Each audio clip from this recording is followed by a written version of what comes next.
हनुमान जी महाराज की जय, सत्य सनातन वैदिक धर्म की जय, भारत हिंदू राष्ट्र की जय। आज पूज्य संतों के चरण शरण में बैठकर पूज्य बागेश्वर धाम सरकार की ये पावन गौशाला, इस गौशाला में आने वाले जो हिंदू राष्ट्र यात्रा है नवंबर को लेकर, उस चीज को लेकर पूज्य समर्थ रामदास जी महाराज सूरत सरकार के नेतृत्व में एक बैठक है।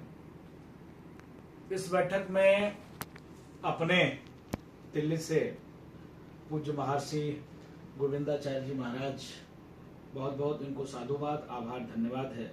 जय महेश कहे सब कोई। पूज्य महंत महेश दास जी महाराज दिल्ली से, महंत हरिवंश सदगुरु जी सूरत से, हेमंत गिरी जी मौनी बाबा। पूज्य महाराज देख सकते हैं आपकी उम्र लमसम 85 होगी, लेकिन सनातन के लिए, हिंदुत्व के लिए स्वामी जी धक्के खाते हुए और यहाँ हम लोगों के बीच में संवाद कर रहे हैं। आचार्य देवी कृष्ण जी महाराज दिल्ली, इनको भी साधुवाद है, आभार है। महंत श्रवणदास जी महाराज दिल्ली, इनको भी धन्यवाद है। महंत लक्ष्मीकांत जी दिल्ली, राजेश सिंह राठौर जी दिल्ली, महंत चिन्मय गिरी जी महाराज सूरत। आज पूज्य संतों के सानिध्य में यह बैठक हो रही है।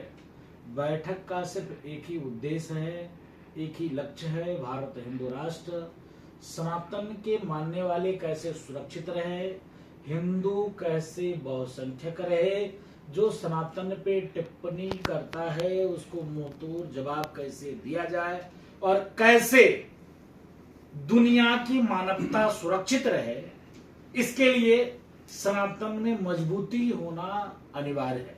और सनातन मजबूत कैसे होगा जब हिंदू सभी जातिवादी मानसिकता से दूर हटेगा और सब हम एक मंच पर एक साथ होकर, हम नहीं कहते कि रातों दिन भजने करो, रातों दिन भारत की आराधना ही करो, ये हम ये नहीं कहते कि रातों दिन एक करके भारत हिंदू राष्ट्र और भजन ही करो। आप खूब अपना रोजी करो, रोजगार करो, व्यवसाय करो, अपने आप मस्त रहो, लेकिन धर्मो रक्षति रक्षता, धर्म की रक्षा आप करोगे, धर्म आपका रक्षा करेगा। जिसका प्रत्यक्ष उदाहरण अभी आप देख सकते हो बांग्लादेश।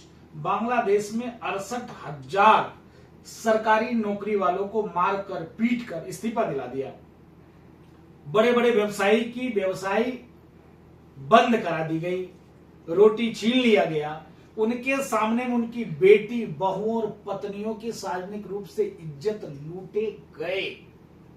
दुनिया मौन है। भारत में अगर एक भी मोहम्मद के बच्चे चोर हो, लुटेरा हो, बलात्कारी हो, अगर भीड़ ने पीट दिया तो बोलते हैं मॉब लिंचिंग। भारत में मुसलमान नहीं रह सकता। लेकिन आप देखो कि अभी बांग्लादेश में 5 लाख से ऊपर हिंदुओं को मार दिया गया, कत्लेआम हुआ, कहीं नहीं आया। 5 लाख मारा गया। और भारत में आ जाइए, पश्चिम बंगाल, आए दिन आपने देखा होगा संदेश खाली, क्या स्थिति था, दुनिया मौन। तो कहने का मतलब है कि पूज्य बागेश्वर धाम सरकार ने एक योजना बनाई कि हम हिंदुओं को एक मंच पे लाए, हिंदुओं को जोड़े। ठीक है, मैं निवेदन करता हूं सभी लोगों से, आप अलग अलग दलों में हैं, अच्छी बात है, खूब राजनीति करिए और अच्छी बात है, लेकिन आज ऐसे पूज्य संत यहाँ बागेश्वर धाम इस गौशाला में बैठकर चिंतन इसलिए कर रहे हैं। क्या था, कोई दिक्कत नहीं है। महाराज जी सूरत में बहुत भक्त हैं, भजन करते, आनंद लेते। पूज्य महाराज जी के यहाँ हजारों शिष्य हैं, कोई दिक्कत नहीं है।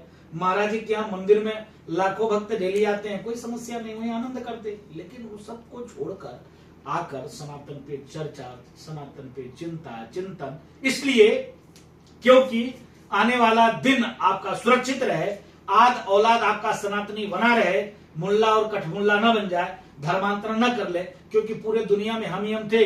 आज भारत में 9 राज्य अल्पसंख्यक होने के कगार पे है। एक समय था कि पाकिस्तान आप में था, धर्म के आधार पे बढ़ गया। क्यों बढ़ गया? उसने कहा कि हमारी जनसंख्या ज्यादा हो गया, आपके साथ हम नहीं रह सकते, अलग हो गया। ये स्थिति भारत में भी अब उत्पन्न होने वाला है। इसके नाते भारत को हिंदू राष्ट्र होना अनिवार्य है और सभी हिंदू एक होना अनिवार्य है। इसके नाते यात्रा दिल्ली से और वृंदावन की ये यात्रा है, 7 तारीख से लेकर 16 नवंबर तक ये यात्रा है। हम आप लोग से अपील करते हैं कि इस यात्रा में बढ़ चढ़ के भाग लीजिए। पूज्य बागेश्वर सरकार के नेतृत्व में भव्य यात्रा है और कंधे से कंधा मिलाकर चलिए और भारत को हिंदू राष्ट्र बनाइए। सत्य सनातन वैदिक धर्म कीजिए। भारत हिंदू राष्ट्र की जय जय श्री राम।